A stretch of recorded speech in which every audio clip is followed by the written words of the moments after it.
टिफिनमध्ये काहीच खात नाही किंवा मुलांना दिलेलं मुलं टिफिन तसंच वापस आणतात, तर आजची हे 2 रेसिपी नक्की बघा. मुलं अगदी टिफिन संपवून येणार. हप्त्यातनं 2 दिवसाचं तुमचं टेन्शन नक्कीच मी दूर करेन. नमस्कार, मी रियान द रियाज किचन मराठीमध्ये तुमचं पुन्हा एकदा मनापासून खूप खूप स्वागत आहे. आज आपण मुलांच्या टिफिन बॉक्ससाठी 2 हेल्दी रेसिपी बनवणार आहोत. मुलं अगदी पूर्ण टिफिन संपवून येणार या गोष्टीची मी खास इथं गॅरंटी घेऊन सांगते. इथं मी एक 500 ग्रॅम भोपळा घेतलेला आहे, दुधी भोपळा. त्याचं वरचं टोक काढून घेतलेलं आहे. आता आपल्याला किसणीने किसून घ्यायचे. ही रेसिपी बनवायला फारसा टाईम वगैरे लागत नाही, अगदी तुम्ही 10 मिनिटात बनवू शकतात. मी तर अर्धे दुधीला किसून घेतलेलं आहे, जवळपास 250 ग्रॅम. तर इथं मी 1 वाटी गव्हाचं पीठ, अर्धी वाटी बेसन पीठ घेतलेलं आहे आणि 1 वाटी इथं दुधीचं कीस घेतलेलं आहे. दुधीला आपल्याला जराही पिळून वगैरे घ्यायचं नाही, पाण्यासोबतच वापर करायचा आहे. याच्यातलं जे मेन टेस्ट आहे तो दुधीच्या रसामध्येच आहे. त्यासाठी इथं जसं आपण किसलेलं आहे त्याच पद्धतीने यूज करायचं आहे. 1 चमचा मी इथं आलं आणि मिरचीची पेस्ट वापरते.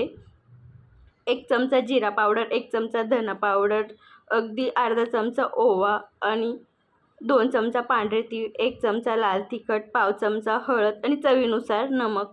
सर्व साहित्य आता आपल्याला व्यवस्थित हाताने मिक्स करून घ्यायचं आहे. बघू शकता त्या पद्धतीने साहित्य खास करून व्यवस्थित मिक्स करायचं आहे, कारण की आपण दुधी किसलेलं आहे त्याला सर्व साहित्य, पीठ आणि मसाले वगैरे व्यवस्थित लागले गेले पाहिजे इतपत आपल्याला व्यवस्थित मिक्स करून घ्यायचं आहे.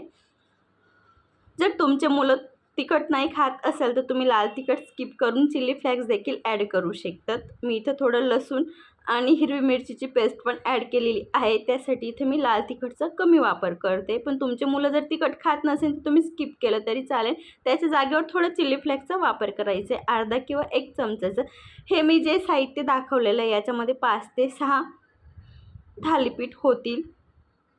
इथे मी वरून आता थोडं बारीक कट केलेली कोथिंबीर ॲड केलेली आहे आणि मी जराही पाण्याचा वापर न करता इथं डो मळून घेतलेला आहे, जसं आपण धपाट्यांना किंवा थालीपीठांना बनवतो त्या पद्धतीने. इथं मी माझं थालीपीठ थापायचा रुमाल घेतलेला आहे, त्याला हलकं ओलं करून घेतलेलं आहे पाणी वरून शिंपून. आता आपल्याला हवा तेवढं, तुम्हाला केवढं थालीपीठ बनवायचं आहे त्यानुसार तुम्ही गोळा घेऊ शकतात. मी अगदी लहान पण नाही, अगदी मोठं पण नाही, मिडियम होईल इतपत मी गोळा घेतलेला आहे. जेवढा आपण चपातीला घेतो तेवढा गोळा घेतलेला आहे. आता आपल्याला छान पद्धतीने थापून घ्यायचे. मी थोडं घट्टसर गोळा मळला होता, कारण की दुधीला अजून परत पाणी सुटतं, त्यासाठी थोडं हलकं हातात पाणी लावून घेतलेलं आहे. छान पद्धतीने बारीक थापून घ्यायचं आहे. बघू शकता त्या पद्धतीने मी थालीपीठ अगदी बारीकच थापते, चपातीपेक्षा बारीक. तुम्हाला कसं जाड, बारीक, मिडियम आवडतो त्यानुसार तुम्ही थापवू शकतात. इथे छान पद्धतीने थापून घेतलेलं आहे आणि दुसरी साईडला गॅसवर तवा पण गरम करण्यासाठी ठेवलेला आहे. मी तव्याला छान पद्धतीने तूप लावून घेतलेलं आहे. तुम्ही तुमच्या आवडीनुसार तेल, तूप लावू शकतात. मी थापून तुम्हाला जवळून पण दाखवलेलं आहे, याच्याने तुम्हाला समजलंच असेल की किती जाड, किती बारीक थापलेला आहे. आता आपल्याला दोघं साईडने छान पद्धतीने अगदी खरपूस तेल, तूप लावून भाजून घ्यायचं आहे. मी तूप लावूनच भाजते. तूप अगदी मेल्ट झालेलं आहे, म्हणजे मी आत्ताच बनवलेलं आहे, त्यासाठी तुम्हाला तेलासारखं दिसत असेल, पण मी तूप लावून भाजते. आणि पीठ मळताना तुम्हाला आवडीनुसार तुम्ही बटाटा देखील किसून ॲड करू शकतात, कांदा देखील बारीक कट करून ॲड करू शकतात. तुमच्या आवडीनुसार तुम्ही भाज्या, गाजर किंवा तुमच्याकडे दुधी नसेल तर तुम्ही याच्या जागेवर पालक देखील यूज करू शकतात. भरपूर मुलं नाटक करतात व्हेजिटेबल खायला, तर अगदी तुम्हाला हवं ते तुम्ही बारीक कट करून किंवा किसून याच्यामध्ये ॲड करून थालीपीठ बनवू शकतात. इथं मी दोघं साईडने छान भाजून घेतलेलं आहे. बघू शकतात, तुम्हाला मी जवळून पण दाखवते, छान कलर पण आलेला आहे. मी आता दुसरं थालीपीठ पण थापून घेतलेलं आहे. आता त्याला पण छान पद्धतीने मी दोघं साईडने खरपूस भाजून घेणार आहे. परत आता आपल्याला तेल किंवा तूप लावून घ्यायचं आहे आणि वरून थोडं तीळ वगैरे लावायचं आहे. याच्याने खूप हेल्दी पण होतं आणि खायला एकदम छान टेस्ट येतो. आणि याच्यासोबत तुम्ही शेंगदाण्याची चटणी, लोणचं किंवा दह्यासोबत तर खूप छान लागतात. तुम्हाला नुसतंही खाल्लं तरी खूप छान लागतं. तुम्हाला हवं तुम्ही त्याच्यासोबत खाऊ शकतात, खायला खूप छान लागतात.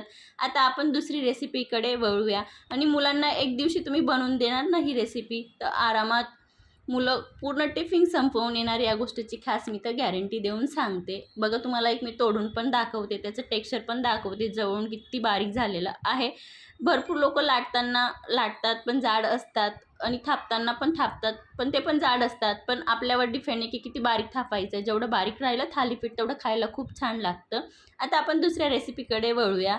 इथं दुसरी रेसिपी मी इथं एक काकडी घेतलेली आहे. जसं आपण दुधीचं सुरुवातीला टोक काढून घेतलेलं आहे तसंच मी काकडीला धुवून स्वच्छ पुसून सुरुवातीला वरचं टोक काढून घेतलेलं आहे. सर्वप्रथम इथं आपल्याला काकडी कडू आहे की नाही ते बघायचं आहे, मग त्यानंतर किसायचं आहे. भरपूर जण काकडीचं साल काढून मग किसतात, पण जर आपल्याला हेल्दी खायचं आहे तर साल कधीच काढायचं नाही. काकडी तशीच सालासोबत कट करायची किंवा किसून घ्यायची आहे. इथं मी काकडी किसून घेतलेली आहे. त्याच्यात एक हिरवी मिरची ॲड केलेली आहे. इथं मी थोडं नाचणीचं पीठ, 2 चमचा नाचणीचं पीठ, 2 चमचा ज्वारीचं पीठ, 2 चमचा बेसन पीठ, 2 चमचा इथं बेसन पीठ घेते आणि अर्धी वाटी गव्हाचं पीठ घेते. चवीनुसार इथं मी नमक ॲड केलेलं आहे, अर्धा चमचा ओवा ॲड केलेले आहेत, पाव चमचा हळद, 1 चमचा लाल तिखट आणि जिरा पावडर, धना पावडर ॲड केलेली आहे. मसाले तुम्ही तुमच्या चॉईसनुसार कमी जास्त देखील करू शकतात. मी इथं अगदी तिखट पण नाही आणि अगदी ते पण नाही, मिडियमच बनवते, त्यानुसार मी वापर केलेला आहे. आणि आपण जसं दुधीचे थालीपीठ बनवले त्यानुसार काकडीमध्ये पण पाणी असतं, त्यासाठी सुरुवातीला अगदी आपल्याला असंच मिक्स करायचं आहे. आणि थालीपीठ बनवताना खास करून तिळाचा वापर जरूर करा. मी याच्यात पण 2 चमचा तीळ ॲड केलेली आहे. तिळामध्ये भरपूर प्रमाणात कॅल्शियम असतं आणि याच्याने टेस्ट पण खूप छान येते. आणि महत्त्वाचं, मुलांना आपण खायला सारखं देत नाही, त्यासाठी जेवणामध्ये आणि थालीपीठमध्ये तर आवर्जून वापर करा. मी तर थोडं थोडं पाण्याचा वापर करून अगदी आपल्याला घट्ट पण नाही आणि सैल पण नाही, मीडियम डो मळून घेतलेला आहे. बघू शकता त्या पद्धतीने. आणि या थालीपीठमध्ये सर्व पीठ आवर्जून वापरा, याच्याने भरपूर शरीरासाठी फायदा होतो. आपण रोज तर नाचणीची भाकर बनवत नाही, ज्वारीची भाकर बनवत नाही, बाजरीची भाकर बनवत नाही, तर थोडे थोडे सर्व पिठांचे एकदा किंवा 2दा वीकमध्ये थालीपीठ बनवलं तर शरीरासाठी भरपूर कॅल्शियम वगैरे भेटतं आणि शुगर पण मेंटेन राहते. त्यासाठी आवर्जून सगळ्या पिठांचा वापर करा हे थालीपीठमध्ये. बघू शकतात मी या पद्धतीने इथं डो मळून घेतलेला आहे. आता आपण परत ओला कपडा करून घेऊया. कपडा मी ते छान पद्धतीने ओला करून घेतलेला आहे. आणि या थालीपीठाचं मी परफेक्ट मेजरमेंट जे दाखवलेलं आहे त्याच्यामध्ये अगदी लहान 4 थालीपीठ होतील एवढंच पीठ मळलेलं आहे मी.